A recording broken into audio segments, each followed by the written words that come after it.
मैं यही कह रहा हूं कि औरत को तरबियत देकर कामिल बनाना यह अखलाक रसूल है।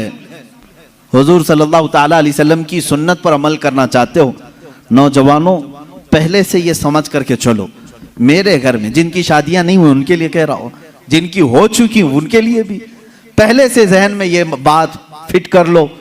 मैं अगर शादी करने जा रहा हूं तो मेरे घर कोई ऐसी खातून आने वाली है जिसको हो सकता है बात करने में पूरा सीखी हुई ना हो, खाने पकाने के माहिर ना हो सकता है वो खानदानी मामलात को न समझे, मुझे हर एक चीज को उसे सिखाना होगा। तुम अगर पहले से ये सब चीजें जहन में रखोगे तो झगड़े और ना इत्तेफाकी की बात नहीं आई। तुम पहले से एक्सपेक्टेशन ये रख करके बैठे हो कि ये 7वें आसमान से सीख करके आई हुई है घर में, कभी कुछ बातचीत हो गई तो सीधे झट से यही कहा, क्या तुम्हारे अम्मा बाप ने यही सिखाया था? यही बात। और सास भी अपने बहू से यही कहती है, रोटी नहीं बने, अम्मा क्या सिखाई तेरी तुझको, अब तक क्या करती रही? मेरे अजीजों, रसूल पाक सल्लल्लाहु ताला अलैहि वसल्लम के पास हज़रत आयशा जब आई, 9 साल की उम्र में थी, उनकी सहेलियां कहती हैं आटा गूंथते गूंथते वो सो जाती थी, उसी में सो जाती थी, रात हो जाती थी। हुजूर पाक सल्लल्लाहु ताला अलैहि वसल्लम ने एक दिन भी सख्ती नहीं फरमाई कि आयशा आटा गूंथते गूंथते सो गई, आटे में ही हाथ रह गए। हुजूर अकरम सल्लल्लाहु ताला अलैहि वसल्लम ने उन्हें मह कामिल बनाया। ये अल्लाह के रसूल सल्लल्लाहु अलैहि वसल्लम के अखलाक करीमा है। औरतों को तुम जिस कदर अच्छी तरबियत दोगे, तुम्हारी मोहब्बत उतनी ही उनके दिलों में होगी और उतनी ही अजमत भी बढ़ेगी, उतनी अजमत बढ़ेगी। और रसूल पाक सल्लल्लाहु ताला अलैहि वसल्लम की इस अजीम सुन्नत पर भी अमल होगा। बाज लोग ये सोचते हैं कि फुल हाई क्वालिफाइड चाहिए, पूरी तरह से मैच्योर चाहिए, तो तुम्हारा ये एक्सपेक्टेशन बाज दफा तुम्हें धोखा दे देता है। तुम जो कुछ भी सोच करके रखे हो वो नहीं आई, चिड़चिड़ हो जाता है, दिमाग में अलग अलग वसवसे आने लगते हैं, फिर दूसरे का ख्याल आने लगता है, और फिर दूसरी भी वैसी निकली तो क्या करोगे? इसीलिए अखलाक रसूल ये है। अल्लाह के नबी सल्लल्लाहु अलैहि वसल्लम के पास वो औरतें आई जो अलग अलग खानदान की थी, अलग अलग मिजाज की थी, अलग अलग कबीलों की थी।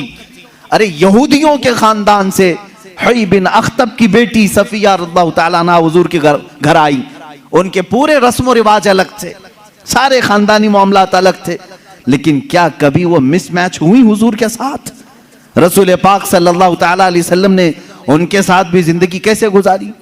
हजरत सफिया रज़ियल्लाहु ताला अन्हा हुजूर सल्लल्लाहु ताला अलैहि वसल्लम की बारगाह में जब आई, देखें हुजूर अदल कैसे करते थे बीवियों के साथ। ये खानदान था बनी इसराइल का, यहूदियों का। हजरत मूसा अलैहिस्सलाम से जो चला है वो खानदान था। मूसा अलैहिस्सलाम की औलाद वो मदीने तैयबा में थी, उन्हीं के खानदान से हजरत सफिया आई थी।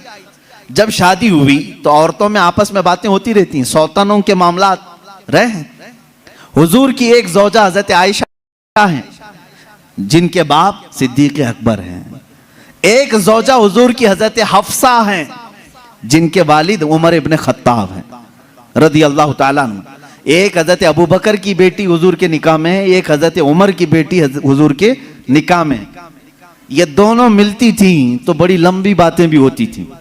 खानदान एक था, इनके बीच में हजरत सफिया आ गई, अलग खानदान की, यहूदी खानदान से आई थी, लेकिन हुजूर के निकाह में आई थी। हजरत सफिया को दोनों छेड़ने लगी। क्या कह करके? कहा कि सफिया हुई बिन अख्तब है ना तेरा बाप, यानी यहूदियों के कबीले का सरदार है। हजरत आयशा कहती है मेरे बाप तो सिद्दीक़ अकबर हैं। हजरत हफ्सा कहती है मेरे बाप तो उमर इब्न खत्ताब हैं, जिनकी नेकियां हुजूर ने इस तरह फजीलतें बयान फरमाई। हजरत सफिया के दिल में थोड़ा सा वो लगा कि ये दोनों अपने अपने बाप पर फख्र कर रही। हुजूर पाक के हुजरे में आई, गमगीन थी। अल्लाह के नबी सल्लल्लाहु अलैहि वसल्लम ने पूछा सफिया क्या मामला? कहा आयशा भी और हफ्सा भी ताना मार रही हैं। कहा क्या कहा उन्होंने? आयशा कहती है मेरे बाप अबू बकर हैं, हफ्सा कहती है मेरे बाप उमर हैं, तेरे बाप तो यहूदी खानदान का सरदार है। हुजूर ने फरमाया जाओ अब जवाब दो, आयशा को भी और हफ्सा को भी। हुजूर सिखा रहे हजरत सफिया को। कहा क्या जवाब दूं? कहा जाके कहना मेरे बाप मूसा अलैहिस्सलाम हैं, मेरे चाचा हारून अलैहिस्सलाम हैं और मेरे शोहर मोहम्मद रसूलुल्लाह हैं। वो आई फख्र के साथ कहा मैं उस खानदान से हूं कि मेरे आबा व अजदाद में मेरे बाप मूसा अलैहिस्सलाम हैं, नबी हैं, और मेरे चाचा हारून अलैहिस्सलाम हैं, और मेरे शोहर का तो क्या कहना सैयदुल अंबिया है। हजरत आयशा और हजरत हफ्सा ने कहा जरूर ये रसूल पाक ने तुझे सिखाया होगा, ये बात तुझे हुजूर ने बताई होगी। ये घरेलू जिंदगी थी मेरे आका सल्लल्लाहु तआला अलैहि वसल्लम की। कभी इन लोगों, इन औरतों के दरमियान अगर कुछ बातें आ जाएं, हुजूर पाक इस तरह से उसे निकालते जैसे मैदे में से आटे को निकाल दिया जाए। कभी तकरार नहीं हो सकी, कभी झगड़े की नौबत नहीं आई। दो बीवियों वाला जानता है कि उसे संभालना कितना मुश्किल होता है। हाँ, एक अजीम जंग में वो उतरा होता है, एक तरफ इंडिया एक तरफ पाकिस्तान, बीच में बॉर्डर में वो खड़ा रहता है। एक हाथ इसके पास एक हाथ उसके पास, पता नहीं कौन सा टूटे कौन सा बचे। लेकिन अल्लाह के नबी सल्लल्लाहु तआला अलैहि वसल्लम 11 अज़वाज मुतहरात के साथ रहे और सबको बराबर इंसाफ के साथ रखा। कभी किसी खातून से कोई झगड़ा, ये किसी हदीस में नहीं मिलता। हाँ, उनके दरमियान जो बातें होती थी वो तफरीह कल्ब के तौर पर होती, तफरीह कल्ब के तौर पर, दिल को बहलाने के तौर पर। अब आए मैं आपको बताता हूँ हुजूर की जिंदगी पाक में जो बीवियों का किरदार है। औरतें भी सुन रही होंगी, उन्हें ये मालूम होना चाहिए अपने शौहर की, यानी एक मर्द की दुनिया में सबसे बड़ी सपोर्टर उसकी बीवी होनी चाहिए। हर चीज में, उसके दुख में, उसके सुख में, उसकी खुशी और गम में, सब में औरत उसकी सपोर्टर बनकर रहे। हुजूर अकरम सल्लल्लाहु तआला अलैहि वसल्लम जब ऐलान नबुव्वत फरमाए हैं, हजरत खदीजा ईमान लाई, अपने माल से मदद किया, सारी चीजें की। जानते हैं जब हुजूर पाक ने हजरत खदीजा से निकाह किया, आपकी उम्र 25 साल थी, उनकी 40 साल। सैयदा खदीजतुल कुबरा रज़ियल्लाहु तआला अन्हा के साथ हुजूर सल्लल्लाहु अलैहि वसल्लम ने 25 साल गुजारे, 25 साल गुजारे। हुजूर की उम्र पाक 50 साल हो चुकी थी, हजरत खदीजा की उम्र 65 साल की हो चुकी थी। लेकिन इस बीच में रसूल करीम सल्लल्लाहु अलैहि वसल्लम ने कभी किसी दूसरी औरत से निकाह नहीं फरमाया। इन 25 सालों में हुजूर सल्लल्लाहु अलैहि वसल्लम ने किसी दूसरी औरत से निकाह नहीं किया, सिर्फ हजरत खदीजतुल कुबरा के साथ रहे।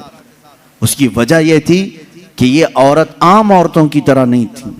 हुजूर सल्लल्लाहु तआला अलैहि वसल्लम की ऐसी सपोर्टर कि रहती दुनिया तक उनके एहसानात पूरी उम्मत नहीं चुका सकती, पूरी उम्मत नहीं चुका सकती।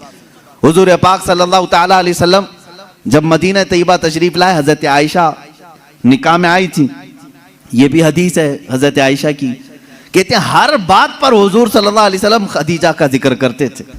हजरत आयशा कहती है कभी मुझे गैरत आती थी और मैं कहती थी कि सिर्फ आपकी एक ही बीवी है क्या हजरत खदीजा, हर बात में आप खदीजा का ही जिक्र करते हैं। हुजूर सल्लल्लाहु तआला अलैहि वसल्लम हजरत आयशा से कहते, आयशा हाँ, वो उस बीवी की तरह कोई दुनिया में आ ही नहीं सकती, मैं उसका जिक्र हमेशा खैर के साथ करता रहूंगा। हजरत आयशा सिद्दीका जब कभी हजरत खदीजा के मुतालिक सवाल करती, मेरे आका फरमाते जब पूरे मक्का वालों ने मुझे झुटलाया था तो खदीजा ने अपनाया था। जब लोग मुझ पर सोशल बाइकाट कर चुके थे, खदीजा ने अपना पूरा माल मुझ पर कुर्बान किया था। जब लोग हमें अपने घरों से दूर कर चुके थे तो खदीजा मेरे साथ दिन और रात रहा करती थी। हुजूर सल्लल्लाहु तआला अलैहि वसल्लम के लिए ये कैसी सपोर्टर थी जानते? गारे हिरा 3000 फीट ऊंची पहाड़ी आज भी मक्का में मौजूद है। मेरे आका सल्लल्लाहु तआला अलैहि वसल्लम अपनी इबादतों के लिए गारे हिरा जाते थे और वहां कभी कभार 2-2 दिन 3-3 दिन तक आप क़याम फरमाते। हुजूर पाक सल्लल्लाहु तआला अलैहि वसल्लम के लिए हजरत खदीजा अपने घर से खाना लेकर दिन में 2 मरतबा, कभी 2 दिन में 3 मरतबा ऊपर चढ़ करके जाया करती।